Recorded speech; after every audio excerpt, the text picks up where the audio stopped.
Shalom, shalom. This is your brother Morris Williams with another episode of Bridging the Gap to Common Unity. This is a broadcast in which we explain, in which we try to get on common ground and let you understand why we transition into this faith, the faith of the patriarchs of the scripture. We're trying to bridge the gap so we can have a common ground. Like the scripture said, wisdom is the principal thing, but in all you're getting, get an understanding. Today we got an important topic, and we just going to talk today in this broadcast. And the subject is, does color matter? One of the scriptures, not scriptures, but one of the things, objections to something that you always hear is, why are the Israelites so worried about color? Why are they so concerned about color? It's not about color, but it's about Christ. We hear all these things, right? But what did Jesus say? Jesus said, you shall know the truth, and the truth shall set you free. So we have to understand that you cannot fully embrace the truth until you expose the lie that have held you hostage. So understanding that's understanding that all truth matters. Now, when it concerns color, let's look at a few things and see if we can kind of get on common ground. All right, when something is lost, say if you went to an airport and you had a cell phone, you was rushing trying to get on your plane and you messed around and you left your cell phone somewhere. All right, for you to come back and retrieve your cell phone from customs or wherever they might have placed it, you have to describe it. You have to describe the features that might be on it. They may ask you what color, because they're not just going to give you the cell phone. They might ask you what color it is, what brand it is. You're going to have to tell the physical characteristics of that phone because it was lost and you're the owner and you're trying to retrieve that which was lost. So color and characteristics play an important role for you to get a lost phone. All right, let's just take another scenario. All right, let's take a scenario that a millionaire went on a vacation with his children. You know, they went to one of his great estates, a vacation somewhere, and say they got lost and nobody knew where they were. And they would say that the children were separated from the father and they got lost, right? And let's say some of his family members were looking for him. What they would have to do, if they didn't have a picture or anything, they would have to try to do a sketch of memory of what they looked like. So these things would be important in the hair texture, what color they were, what race they were, in order to find the people that was lost. All these things, depending on the circumstances, becomes important. So, are we to say that color doesn't matter when it comes to the scripture, when color has been lied about? When we look at the scriptures and we look at the movie, The Ten Commandments, with Charlton Heston, we all believe that Moses looked like Charlton Heston. When we seen that Ten Commandment movie, we thought that that's what he looked like. But we come to find out when we did research, when we looked into things, that was a lie. If color wasn't important, then why did people have to lie about it? And why did they spread their lie on the TV and coloring books and cartoons? That lets you know that it's important because it was lied about, right? So this is why we as a people have to be concerned when it comes to truth.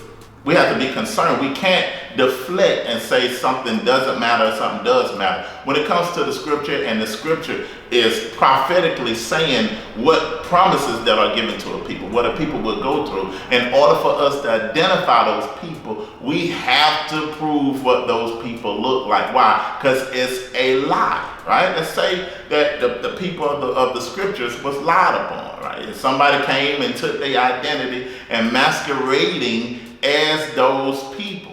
Now, what we would have to do, we would have to go into the scripture, get the characteristics of the people in the scripture and see would it match up with Charlton Heston? Would it match up with the cartoons? Would it match up with Prince of Egypt? All these type of things in order to get to the truth. Because color doesn't matter until color was lied about. Then that made it matter. Then it made the truth important because a lie was out there and people are perpetrating that lie. So when it comes to the scripture, we have to come concrete and we have to come with the mindset that we want to get to the bottom of the truth.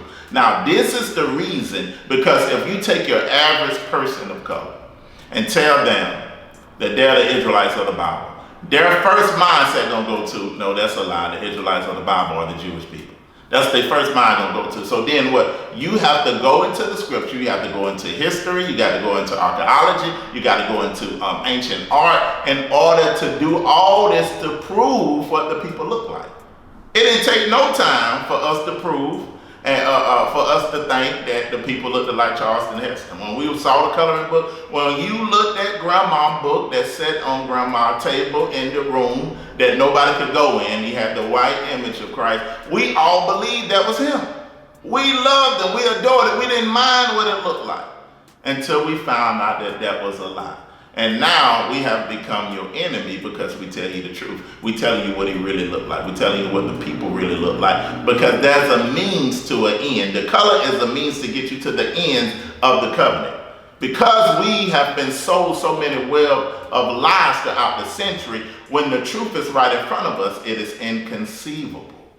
So this is why we have to go through so many lengths and so many books and so many different depths in order to prove what the color, to get you to the point where you can accept this is what they look like. And now we're trying to bring you into the covenant to let you see the importance of it. The color was just a means to the end to get you to the covenant. So does color matter? No, it doesn't matter unless it was a lie about it. Then what? All truth matters. Now we got to go from color to covenant. So we just wanted to give you those jewels. We love you. We want you to think about these things. We're not trying to change you into nothing. We're not trying to transform you into nothing. But we're giving you seeds of understanding so we can bridge the gap to come in unity and have an opportunity just to think about these things without going by what you perceive as being said. But again, it's another broadcast. It's your brother Tekoa Malachi, Brother Morris Williams. Shalom, and talk to you soon. Shalom, Mishpachah. We hope you've enjoyed this episode of Bridging the Gap to Common Unity. If you'd like more information, we have a few platforms that you can reach us on. We have our website, which is rebirthofanation.info. We have our email at hebrewnationbuilding@gmail.com. And we also have an Augusta Assembly as well as an Anderson Assembly. If you'd like more information, you can contact us at either one of these platforms and we'd be glad to assist you. Thanks for watching, and we'll see you next time.